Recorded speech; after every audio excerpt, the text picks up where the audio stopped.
Oscar Bevis, IFL TV, proudly sponsored by The Last. Delighted to be joined here just after he's weighed in by Bilal Fawaz. How are you, mate? I'm looking fabulous. I'm doing great. This feels amazing. I feel like this is something I've been waiting for my whole life. I was going to say, just weighed in, and I suppose this is where the excitement sets in. I know you probably just want to jump in the ring now, but you've got just over 24 hours till you make your professional debut. Has the sort of build-up been exactly what you expected it to be? I'm oblivious to all this because this is my first pro debut, so I have no idea what this entails and what the procedure is, but I'm a quick learner. So I'm digesting all the information, I'm processing it, and the next time I'll be shining like a brightened star. But at the moment, there's glimmering lights shining and all beautiful things happening, and I wanted this my whole life, and finally it's here. So 24 hours from now, I'll be in that ring, something I love to do best. I like to think of myself as a person that thrives under pressure, and that's where I shine most. I harness control from that. So yeah, I look forward to this. Kind of make it sound like it's almost a little bit surreal, the fact that you're about to make your professional debut. It's unfathomable. It's uncomprehendable because I've never had this event done to me my whole life. I've never had like a fight where people look at me and say, yes, this is where it's like a career. You keep working at it and you get better at it and then you get recognized. In the amateurs, I've done everything that there is to do. But now, this is the big league. This is like the Premier League, of the footballs. And I had this assumptions and these notions that my whole life is finished. I'm just going to be a normal kid working 9 to 5 in Tesco or doing something. But who knew that life had a different plan for me? Because look, 2 years later when I almost gave up on life, life said, you're not done. I'm not giving up on you yet. And here I am. I'm signed by Everlast. I'm signed by Sports Direct. MTK signed me. My idol Muhammad Ali was wearing Everlast when he was fighting Rumble in the Jungle, and decades later I'm wearing the same logo as him. I'm jumping like a little kid inside, but I have to keep cool. I don't want people to think I'm crazy, but inside I'm like, let the crazy out in the ring. Is that where you let the crazy out? If I let the crazy out, I'm sure I wouldn't be able to tame it. So I keep the crazy under control. I've learned how to keep the crazy under control, and when I need it, I give it a little tap, it comes out, and then when I say go back in, it goes back in. You talk about sort of wearing the Everlast that your hero wore and sort of the plan that life has had for you. Obviously, does that not come with pressure? Do you feel any pressure at all? Because like I said, you're about to make your professional debut. Although you'll have bigger and better fights in your career, you do need tomorrow night to go well. So are you feeling perhaps a touch of pressure around this whole scenario? If a person tells you that they're not feeling pressure, I give you the 100% notions that they're lying about it. Okay, there is always pressure in anything you do. In any endeavors and any task and any journey a man will embark on, there is always pressure attached to it, because the greater the journey, the more the pressure is, and then the more the reward is. If there is no pressure, what you're going to get rewarded wouldn't be a significant reward. So if you were in a state where you have immense pressure, I guarantee you the profits that will come out of it, the reward that will come out of it will be greater than the pressure. You have to have pressure. Diamond is a beautiful thing, right?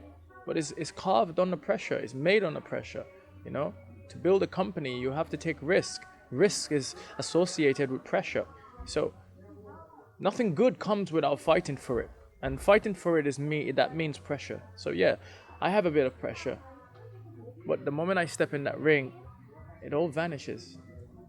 I want to know, I can't wait to see what the pressure is going to bring out in you, because I saw the interview you done with Umar on Zoom, and I listened to your story, and I listened to you talk now, and you got that sort of eccentricity about you. And I don't know, I feel like so far, because of the interview that people might have seen, perhaps the only time they might have heard you speak and heard your story, I feel like there's kind of a mystery around you at the moment. Yeah, you don't have a book and then read everything in one go. Then the book is finished. You have nothing to read about. But if you keep turning the page, read one page every day, you get excited about a book. You have something to look forward to. There is a mystery about me, and people think I'm a boxer, this and that, but underneath that, there is a different side of me that most people don't know. And there's a calm side, a very ruthless side, a very I wouldn't say deceptive. I wouldn't say cunning. I would just say a very calculative side, and that side is it's the side that I can bring out whenever I want to. So yeah, there are depths to me. I have gears to my my agendas. How important is that? Because if I look at sort of the British boxing legends that came before us, the likes of Chris Eubank Jr., Nigel Benn, Lennox Lewis, every single one of them has more than just a fighting game about them. They've all got sort of an appeal outside of the ring. They've got characteristics. How important is that to have something aside from just being a fighter in the ring? How important is that? To have a character outside of the ring.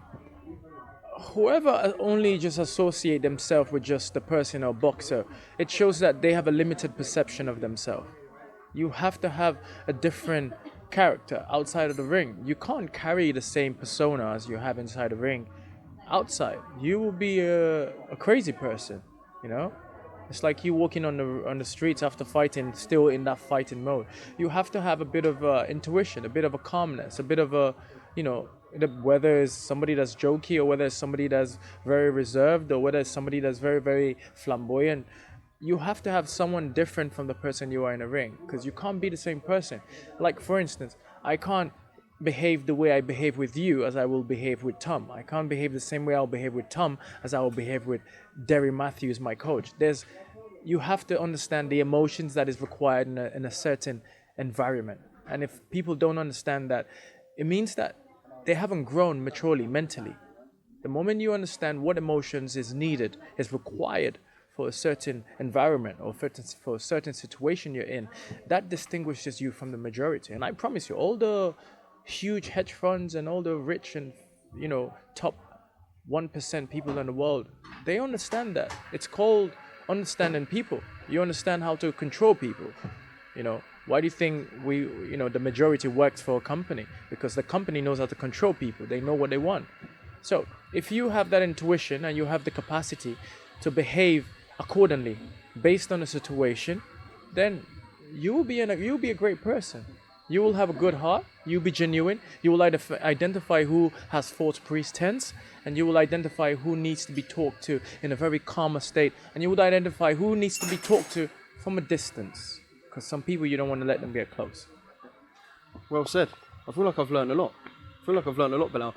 Just finally, obviously, just over 24 hours away from you making your professional debut. In terms of what we're going to see in the ring for the people who are looking forward to seeing you fight for the first time when they tune into IFL TV tomorrow, what can they expect when you step between the ropes? Severe entertainment. Yeah. I tell you, I'm not a normal fighter. You haven't seen anything like me. I beat Ted Cheeseman. I beat the GB #1. I beat all the top people in the world. I sparred Mikael Kessler, Josh Taylor, James DeGale, Judge Grove, and I've done a lot.